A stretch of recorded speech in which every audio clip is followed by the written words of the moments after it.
Alright guys, we're back with a little bit more action.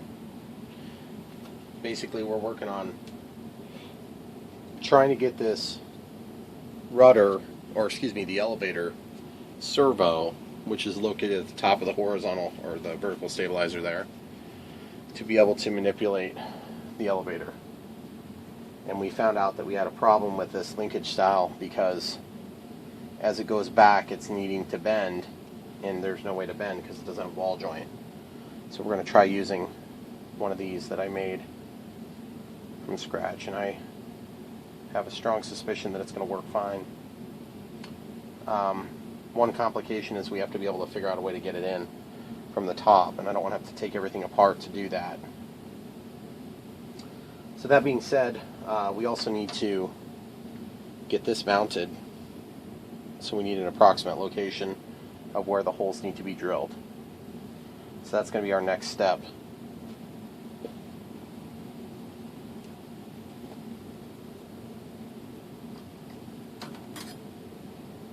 So we're just going to use a ultrafine Sharpie. I have to duck down here. Checking the throttle cut. All the safety features are on. Plugging in the battery here.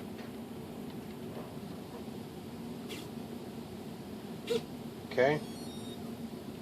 Just kind of letting everything boot up. Okay, moving the elevator a couple of times. Okay, so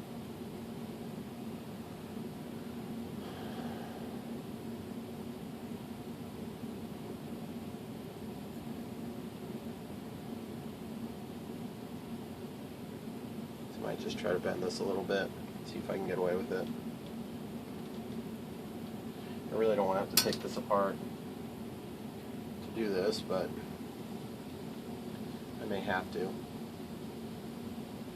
I'll try to go in this way for now. And depending on where you were going into this control arm, you could get away with whichever position you wanted.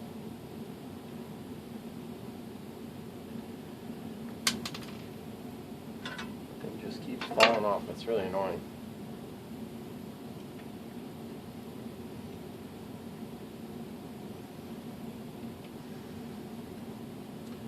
The problem is, you want this hinge to be right above the, you want it to be right above the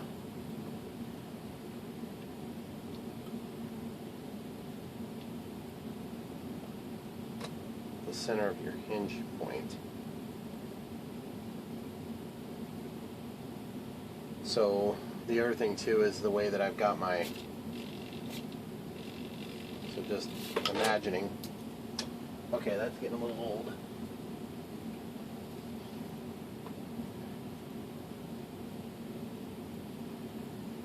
I'm going to go to the middle hole here.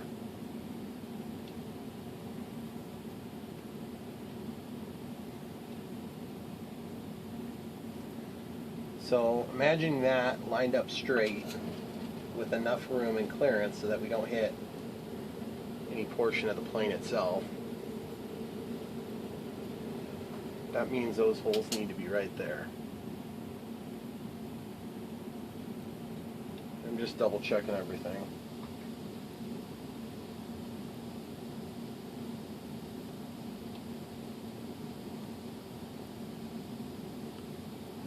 Okay, got the first hole marked. And weirdly enough, it's stuck in that position, which is nice. Mark the second hole. Okay, so I'm going to take my drill, and just looking at how long these screws are, I'm not even 100% certain that they'll make it all the way through the control surface. So we're just going to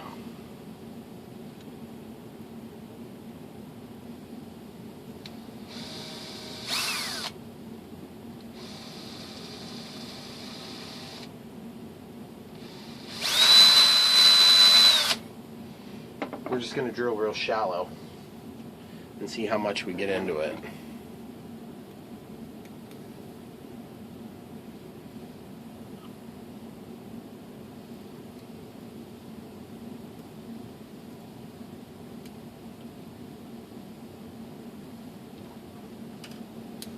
Okay, so I'm going to take and run this through and then let it spin, and that's going to open up the hole.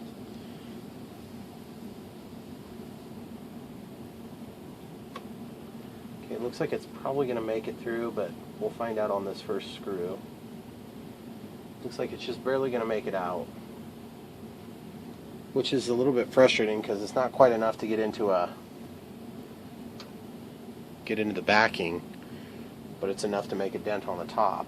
So we could probably squeeze the surface and get that to go through, which is what we're going to end up doing, I'm guessing. The other thing we could do is we could actually go for a little bit different configuration where we actually find a longer screw. So, but for now, I think I'm going to just throw both of these in here real quick. Just getting my alignment where it needs to be.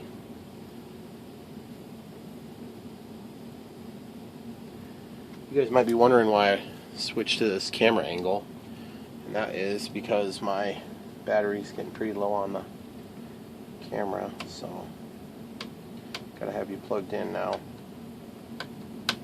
Jeez, nothing quite like having a crappy screwdriver. But you get a lot of that when you're working with these really high quality Chinese screws.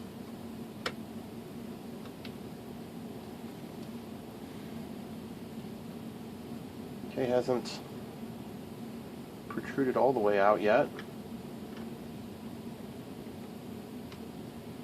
Just enough, just a little teeny bit. And of course it's not perfectly straight. That's really annoying because it walked through the balsa wood kind of cattywampus. Okay, so I'm going to try to take this out.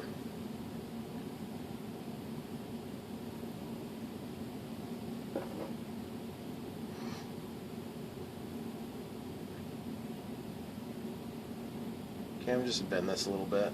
See if I can get it in now.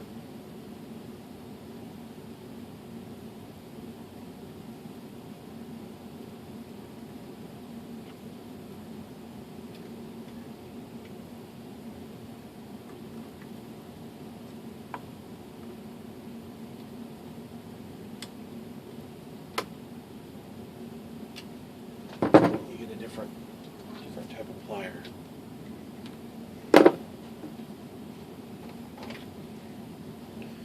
These with a little bit longer bent nose on them.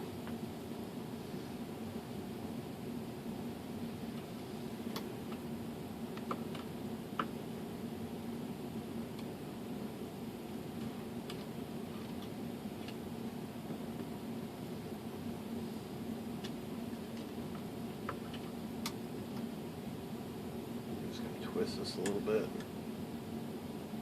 until we get alignment.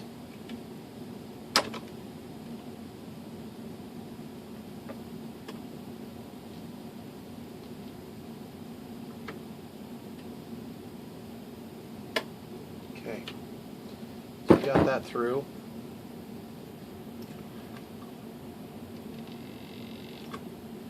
And we're just going to bend this. Well, let's see how we got for clearance. Okay, so we got it moving. That's always a good sign.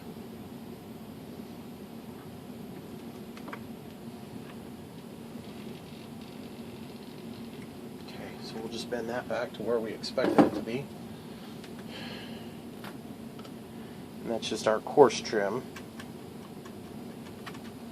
More play than I would like to see on there.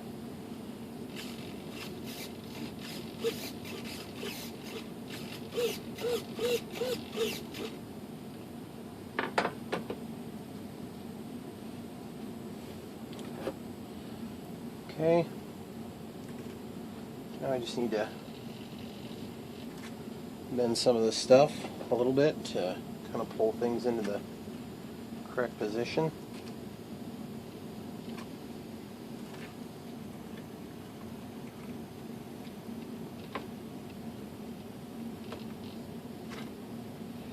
Kind of hate to have to do this at this particular juncture, but it does get the elevator working. Up, down.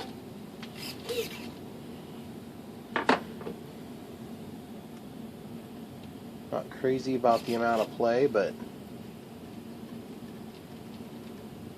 I think most of the play comes from up here. I could drill another hole, bring that down a little bit. That might be the better option.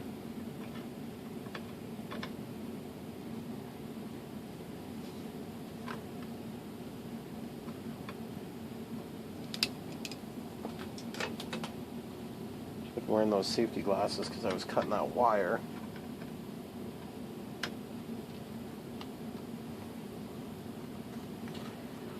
And I think one of my objectives is going to have to be to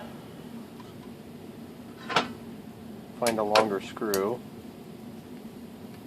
something longer than what we're using here, so we can go all the way through and get to the backer on the other side. Okay, so we'll get this loose. Got the screw here on the magnet. That magnet is crazy strong.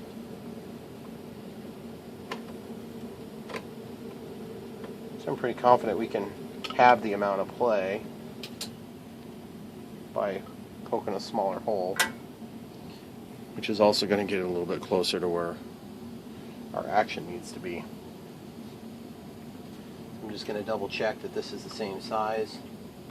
This is actually too big, so I'm going to get into my micro drill set, which definitely has one that's the size of that. Just go down one size probably. Should get us pretty close. I'll just take and, yeah, that's going to be just about right. And then where is our little thing? There it is. So I'm going to go ahead and just see the difference in size. Looks like that's about the size of what we're dealing with. So maybe we'll go down one more size yet, if there is a middle size. Yeah, it looks like there is another size in the middle there. Try to size that up now compared to our little, yeah, that looks about right there. Okay, so you can see that there is a little bit, so that explains our slop. So I'm going to take the drill, hopefully it'll bite, and look at that, guys, too small for this drill, for this Bosch drill. So I have to get my crappy drill out, which is not a big deal. Got my crappy drill here. That thing has a chuck that goes down to like nothing. Okay.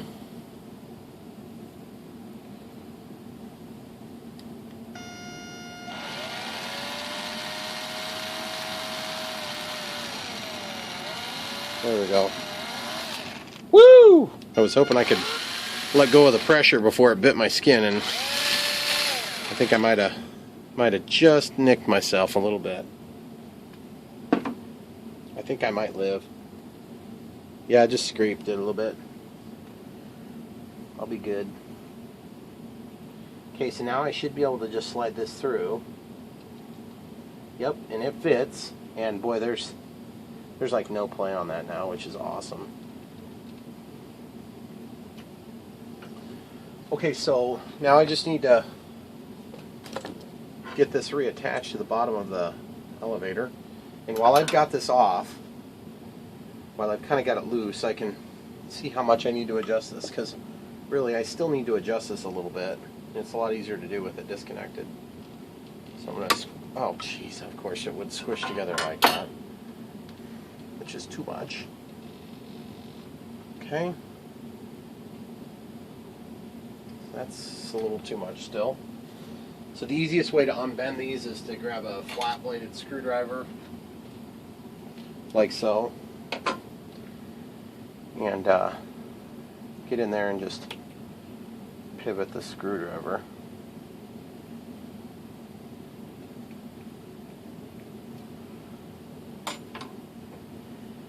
If you're like me, you're probably cringing at that maneuver, thinking, oh boy, he's about to rip a hole in the side of the wing, which is exactly what I was thinking as I did it. I was thinking I'm about ready to rip a hole in the wing when I slip with this stupid screwdriver. But you know what? It's either that or go try to find a ball joint for like a car or something. And I already went to the hobby store and they didn't have it. They probably do, they just don't know they have it because, I don't know, I get a little frustrated with them. They wonder why people buy things online. Well, probably because you don't have stuff in stock. Maybe it's got something to do with that, you think?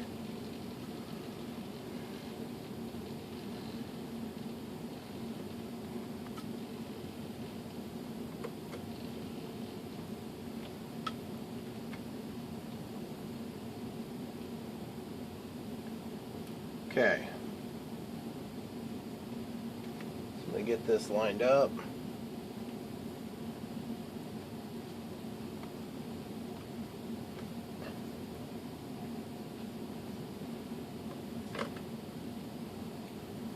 Second screw here.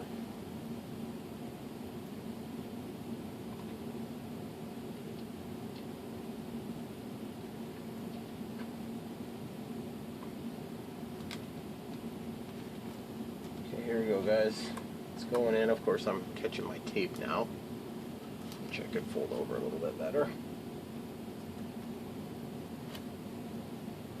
If you don't remember from the earlier video today, the tape is to stabilize the rudder from moving. Okay, before we get it all the way screwed in, let's see how we look. Oh, that's gorgeous. Gorgeous, guys.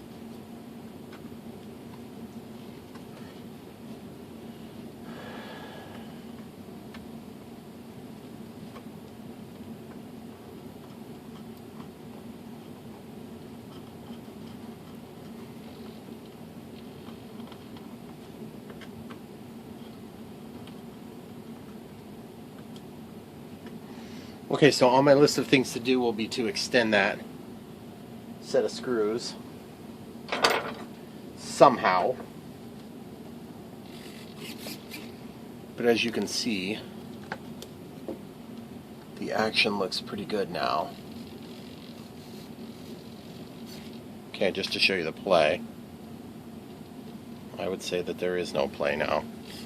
So all the play was coming from the hole on here, which doesn't really surprise me, I guess. You know, I'll keep the original holes in case we need to adjust something in a weird way. But so far, I'm very pleased with that action. And as you can see, we've got this straight and then slightly upward angle, so it doesn't stress the servo when we go up like that. Guys, I know it doesn't probably seem like a big deal to you, but this thing's been sitting in my basement for like over a month, or close to a month or something in that area, and this is the first electronics I have working in it, and it feels pretty darn good. So I'm really excited to continue this process. I think the next step is probably going to be for me to, I never did epoxy that. And to be perfectly honest, I guess I'm not 100% sure I will. It is an elevator. Just trying to think out loud, the consequences of losing an elevator would be exactly what? I think it'd probably look a little something like this plane crashing to the ground in a million pieces. But when you add a bunch of weight to a plane, you can also cause that too. So I think what I'm going to do is, just for safety, security reasons, the minimum I'm going to do is going to be to get that thing with a little bit of epoxy on either side. Just knowing that that's going to satisfy my inner concerns. Hey, I need that magnet back. Using my other magnets this time. That other one's crazy strong. It's kind of annoying to work with. It's too strong, so it's showing off. Okay, so the reason I left the radio on is just because I want to make sure that if I have any fine-tuned adjustments that I want to make while I've got this accessible, that I can do that. And you're probably thinking, well, Brian, if you knew you were going to take this apart, why didn't you wait and feed that in? Well, because that's a very good, valid concern. But here's the catch. I wanted to make sure that I could do that without opening it. Even though it's not convenient, I wanted to know for sure that I could do it. Okay, now one other thought I'm having is that probably would be a good idea if I could figure out a way to get a blob of epoxy or something that I can screw through behind each of these screws. Whether it's a dab of cotton with some CA coating it or other. I don't know. I don't know for sure if I need to do that or if I just need to leave it alone. But as you can see, that thing is in there solid. I sort of hate to waste the weight using a bunch of epoxy on it, especially epoxy that runs. You know what? I'm doing hot glue. Screw it. Hot glue is what's happening. It's not going to be as strong as epoxy, but it's going to be more forgiving than epoxy. It's going to be a little bit more for sure than double-sided tape. So that's what I'm doing. I'm doing double-sided tape, and then I'm going to do a little bit of hot glue. So the hot glue is getting hot. I'm just going to come in here and glue this seam here right down. I'm just going to glue a little light seam there and a seam there, and then in front of these things. Well, I don't know if I have enough depth. Yeah, I should have enough depth to go all the way around it. Now on the wings I may not be able to do that because the wings, the servo covers are quite a bit smaller, so I may not be able to get away with that. But so far so good. I'm really happy with the way it's working. The other thing is I kind of try to make a habit of kind of, making sure those things are tight, but then a lot of times I'll put like a drip of glue or something on there so that it can't come undone. Well, the trouble is, since I can't get to it real easy, I'm probably just going to abstain from that at the moment. The other thing I need to remind myself of the next time I need to get at that is just a simple fact that I could take this whole top off with 2 screws, and that would give me easy access to that control arm if I need to unhook something here. That feels really solid, but I'd far prefer having those screws go through something. Maybe while the hot glue gun is heating up, I should look at my fasteners and see if I have anything in my fastener bag of tricks. I'm going to do that right now. Sorry guys, it's going to be off camera for a minute. I'll bring over the bag when I get them pulled out here.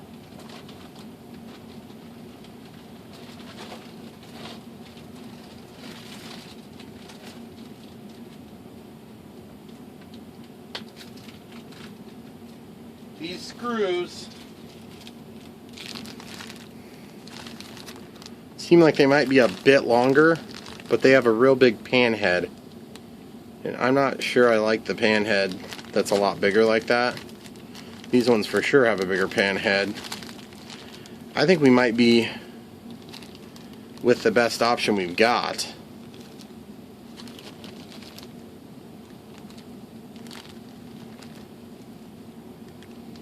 Looks like about the same length. So we'll have to check in one other spot, which would be where I keep my servos. Because when I have dead servos and stuff like that, I always have those screws. Every once in a while, these servos will have an especially weird long screw. I know that the screws that go to the cases are super long, but I don't think that they're going to bite into the plastic. See, like those little screws right there at the tip of my finger? There's a bunch of those screws, but they're super thin. I don't think I can get away with those. Just got my little bag of dead servo parts. Got a bunch of screws there. Here's a couple from Free Wing. They look like they're the same length too, guys. These things are all probably made in the same stinking factory, of course. But you know, on the wing, I'm not going to have necessarily this much thickness. I guess I'm not sure. Maybe it'll be the same thickness and I'll be having the same problem then. The other thing I could do is I could stick this thing upside down so that the little bumps go down into the wood. And then that would give the screws something to bite on, and then it could get sucked down into the balsa wood. I think that might not be a bad option, actually. I kind of like that option. I think I might do that. I think I did that on my Airbus A320. Okay, the hot glue gun's hot. I'm going to get an applicator, also known as a Q-tip. And basically I've just got the hot glue gun here. Just going to go a little bit right there. Now, for once I got to be careful not to like go crazy overdoing this. Okay, I'm just going to walk it up the side of the servo. Remember, this is just cheap insurance, guys. My double-sided tape will work fine, I'm sure it will. But it's just, I'm not sure it'll work fine forever. And I feel like this is a more permanent option. But I just feel like epoxy is going to be too messy and too capable of running. So I feel like this is going to give us a safer, more robust solution here. Okay. So now I'm going to take this, spread that up the side of the servo, and then up the wall. Now, I should be able to, with reasonable ease, undo any of the glue that I just put on there. Meaning, if I have a servo that goes bad or I decide to use a different servo or whatever, I should be able to easily redo that. Okay? So now that one,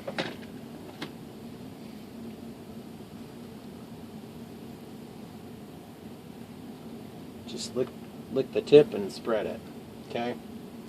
Alright, good. So that's done. That servo is done from the outside. Now my other question was trying to get some backing in there to just have something that's being received by the screw head. And honestly, I'm just sitting here thinking, what can I put back there? And one thought I have is I could take some cotton like this, and I could take and stick that in there. But then how the heck am I going to control the CA to get it back there? I don't know. I think I'm just going to have to depend on the fact that there's 4 screws there. The other thing I'm probably going to do is I could hypothetically put CA in the holes to strengthen the material. I just don't want it to hold it permanently, you know. I want to be able to undo this stuff. Got just a little bit of CA up there. Okay, so now that we got that CA in there,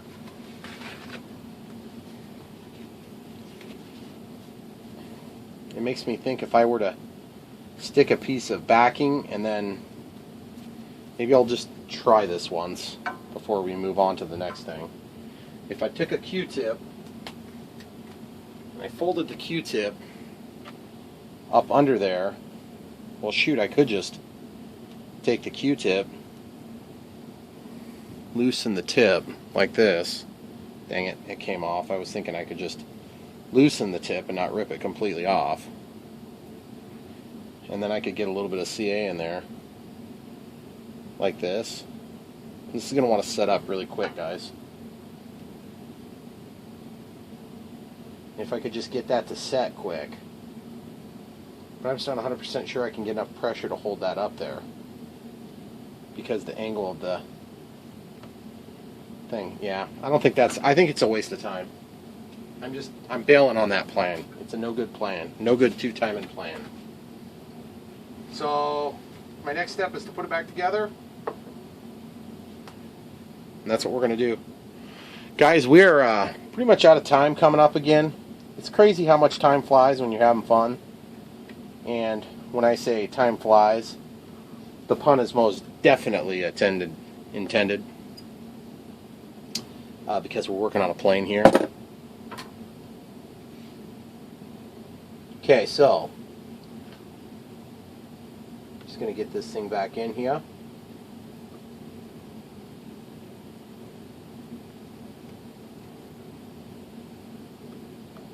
Remember, you want to keep your plane light, but you do have to hold it together. If you make it really light and it breaks apart in flight, that's also a problem. So striking the balance between strength and reliability and lightness, that's always the double-edged sword. That's what's tricky about this whole endeavor. Just the simple fact that it's not always just spelled out for you in an instructional manual. And there's a lot that is spelled out in this instructional manual. Let's just put it that way. Just a whole lot less than I'm used to. So I'm hoping you guys are going to learn something from my successes and failures in this.